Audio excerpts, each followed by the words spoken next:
Item ಯಾವುದೇ ಇರಲಿ try ಮಾಡಿ ಆಚಿ ಚಿಕನ್ ಮಸಾಲಾ. ಅಕಾಲಿಕ ಮಳೆಗೆ ಕಲಬುರಗಿಯ ರೈತರು ತೀವ್ರ ಕಂಗಾಲಾಗಿದ್ದಾರೆ. ಲಕ್ಷಾಂತರ ಖರ್ಚು ಮಾಡಿ ಬೆಳೆದಿದ್ದ ಪಪ್ಪಾಯಿ ಬೆಳೆ ನಾಶವಾಗಿದೆ. ಕಾಳಗಿ ತಾಲೂಕಿನ ಮಾರಡಿ ಗ್ರಾಮದ ರೈತನ 8 ಎಕರೆಯ ಬೆಳೆ ನಾಶವಾಗಿರುವಂಥದ್ದು. ಮನೋಹರ್ ಕುಲಕರ್ಣಿ ಅವರಿಗೆ ಸೇರಿದ ಪಪ್ಪಾಯಿ ತೋಟ ಇದು. ಇನ್ನೇನು ಒಂದೇ ವಾರ ಕಳೆದ್ರೆ ಕಟಾವಿಗೆ ಪಪ್ಪಾಯಿಯ ಬೆಳೆ ಬಂದಿತ್ತು. 8 ಎಕರೆ ಜಮೀನಿನಲ್ಲಿ 25 ಲಕ್ಷಕ್ಕೂ ಅಧಿಕ ಲಾಭ ಬರ್ತಾ ಇತ್ತು.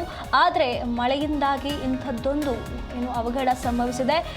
ಈ ಒಂದು ಅಕಾಲಿಕ ಮಳೆಯಿಂದಾಗಿ ಕಲಬುರಗಿಯ ರೈತರು ತೀವ್ರ ಕಂಗಾಲಾಗಿರುವಂಥದ್ದು. ಲಕ್ಷಾಂತರ ರೂಪಾಯಿ ಖರ್ಚು ಮಾಡಿ ಬೆಳೆದಂಥ ಪಪ್ಪಾಯಿ ಬೆಳೆ ನಾಶವಾಗಿದೆ. ಕಾಳಗಿ ತಾಲೂಕಿನ ಮಾರಡಿ ಗ್ರಾಮದ ರೈತನ 8 ಎಕರೆ ಬೆಳೆ ಈಗ ನಾಶವಾಗಿರುವಂಥದ್ದು. ಕಲಬುರಗಿ ಜಿಲ್ಲೆಯಲ್ಲಿ ಸುಮಾರು 10 ಹೆಕ್ಟೇರ್ ರಷ್ಟು ಪಪ್ಪಾಯಿ ಬೆಳೆ ನಾಶವಾಗಿದೆ. ಪಪ್ಪಾಯಿ, ಮಾವು, ಕಬ್ಬು, ಬಾಳೆ ಹಣ್ಣು ಸೇರಿ ಹಲವು ಬೆಳೆಗಳು ಹಾನಿಯಾಗಿರುವಂಥದ್ದು. ಲಕ್ಷಾಂತರ ರೂಪಾಯಿ ಬೆಳೆ ಹಾನಿಯಾಗಿದೆ. ಸರ್ಕಾರದ ವತಿಯಿಂದ ಪರಿಹಾರ ನೀಡಬೇಕು ಅಂತ ಹೇಳಿ ರೈತರು ಈಗ ಆಗ್ರಹವನ್ನ ಮಾಡ್ತಾ ಇರುವಂಥದ್ದು.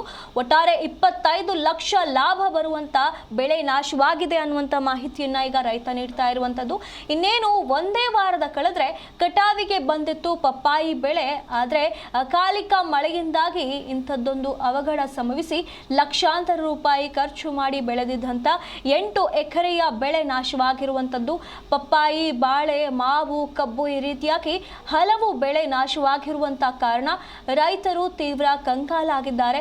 ಹಾಗಾಗಿ ತಮಗೆ ಬೆಳೆ ನಾಶವಾಗಿರುವ ಕಾರಣ ಸರ್ಕಾರದ ವತಿಯಿಂದ ಪರಿಹಾರ ನೀಡಬೇಕು ಅಂತ ಹೇಳಿ ರೈತರು ಆಗ್ರಹಿಸಿದ್ದಾರೆ. ಅಕಾಲಿಕವಾಗಿ ಸುರಿತಾ ಇರುವಂಥ ಮಳೆಯಿಂದಾಗಿ ಹಲವು ಕಡೆ ಇಂಥ ಅವಾಂತರಗಳು ಆಗ್ತಾ ಇರುವಂಥದ್ದು. ರೈತರು ಬೆಳೆಯನ್ನ ನಂಬಿಕೊಂಡು ಜೀವನ ನಡೆಸ್ತಾ ಇರುವ ಮಧ್ಯೆ ಇಂಥ ಅವಾಂತರಗಳು ನಡೆದ್ರೆ ರೈತರು ಕಂಗಾಲಾಗೋದು ಸಹಜ. ಮಳೆಯಿಂದಾಗಿ ಇವರು ಹಲವು ವರ್ಷಗಳಿಂದ ಬೆಳೆಗಾಗಿ ಕಾದು ಕುಳಿತಿದ್ದ ಬೆಳೆ ಒಂದೇ ರಾತ್ರಿಯಲ್ಲಿ ಈ ರೀತಿಯಾಗಿ ನಾಶವಾಗಿ ಹೋದ್ರೆ ರೈತರು ಕಂಗಾಲಾಗಿ ಹೋಗ್ತಾರೆ.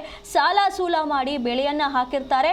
ಇನ್ನೇನು ಕಟಾವಿಗೆ ಬರಬೇಕು, ಫಲವನ್ನ ತೆಗೆದು ಮಾರಾಟ ಮಾಡಿ ತಮ್ಮ ಲಾಭವನ್ನ ಪಡಿಬೇಕು ಅಂತ ಕಾಯ್ತಾ ಇರುವ ರೈತರಿಗೆ ಇಂಥ ಆಘಾತಗಳು ಹೆಚ್ಚುತ್ತಾ ಇರುವಂತ ಕಾರಣ ದಿನದಿಂದ ದಿನಕ್ಕೆ ರೈತರ ಆತಂಕ ಹೆಚ್ಚಾಗ್ತಾ ಇದೆ. ಬೆಳೆ ಬೆಳೆಯೋದಕ್ಕೂ ಕೂಡ ಯೋಚನೆ ಮಾಡೋ ರೀತಿಯಲ್ಲಿ ಆಗಿದೆ.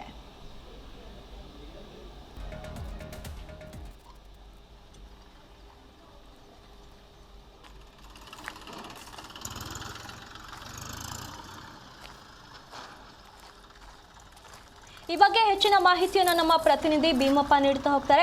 ಭೀಮಪ್ಪ, ಕಲಬುರಗಿಯಲ್ಲಿ ಮುಂಗಾರು ಪೂರ್ವ ಮಳೆಯಿಂದಾಗಿ ಎಷ್ಟೆಲ್ಲ ಅವಾಂತರವಾಗಿದೆ. ಒಂದು ಕಡೆ ಕಲ್ಯಾಣ ಮಂಟಪ ಚಾವಣಿ ಮುರಿದು ಬಿದ್ದಿದೆ, ಇನ್ನೊಂದು ಕಡೆ ರೈತರು ಬೆಳೆದಿರುವಂತ ಬೆಳೆ ನಾಶವಾಗಿದೆ.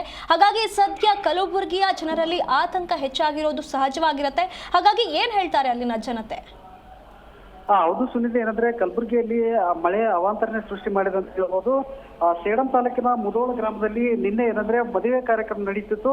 ಈ ಮದುವೆ ಕಾರ್ಯಕ್ರಮ ನಡೆಯುವಂತ ಸಂದರ್ಭದಲ್ಲಿನೇ ಏನಂದ್ರೆ ಕಲ್ಯಾಣ ಮಂಟಪದ ಮೇಲ್ಛಾವಣಿನೇ ಭಾರಿ ಪ್ರಮಾಣದ ಏನಂದ್ರೆ ಗಾಳಿಗೆ ಕಿತ್ತಿ ಹೋಗಿರ್ತಕ್ಕಂಥದ್ದು. ಘಟನೆಯಲ್ಲಿ ಯಾವುದೇ ಸಾವು ನೋವು ಸಂಭವಿಸಿಲ್ಲ. ಆದ್ರೆ ಮದುವೆಗೆ ಬಂದಿರತಕ್ಕಂಥ ಒಂದಿಷ್ಟು ಜನರಿಗೆ ಸಣ್ಣ ಪುಟ್ಟ ಗಾಯಗಳಾಗಿವೆ. ಅದು ಬಿಟ್ಟರೆ ಇನ್ನು ಯಾವುದೇ ರೀತಿಯ ದೊಡ್ಡ ಪರಿಣಾಮ ಉಂಟಾಗಿಲ್ಲ.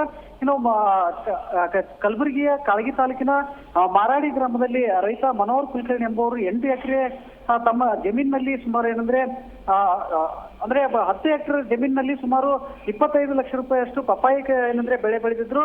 ಆ ಬೆಳೆ ಏನಂದ್ರೆ ಭಾರಿ ಮಳೆಗಾಳಿಗೆ ಏನಂದ್ರೆ ಸಂಪೂರ್ಣ ಹಾಳಾಗಿರ್ತಕ್ಕಂಥದ್ದು. ಸದ್ಯ ರೈತ ಕೂಡ ಕಂಗಾಲಾಗಿರ್ತಕ್ಕಂಥದ್ದು. ಸರ್ಕಾರ ನಮ್ಮ ನೆರವಿಗೆ ಬರಬೇಕು, ಪರಿಹಾರ ನೀಡಬೇಕಂತೂ ರೈತ ಏನಂದ್ರೆ ಹಂಗಲಾಗ್ತಕ್ಕಂಥದ್ದು.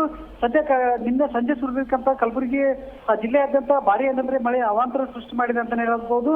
ಇನ್ನು ಕಲಬುರಗಿ ಜನರಲ್ಲಿ ಏನಂದ್ರೆ ಈ ಭಾರಿ ಮಳೆಯಿಂದಾಗಿ ಆತಂಕ ಸೃಷ್ಟಿಯಾಗಿದೆ ಅಂತಾನೆ ಹೇಳ್ಬೋದು. ಸುನಿಧಿ, ಧನ್ಯವಾದಗಳು ಭೀಮಪ್ಪ ನಿಮ್ಮೆಲ್ಲ ಮಾಹಿತಿಗಾಗಿ.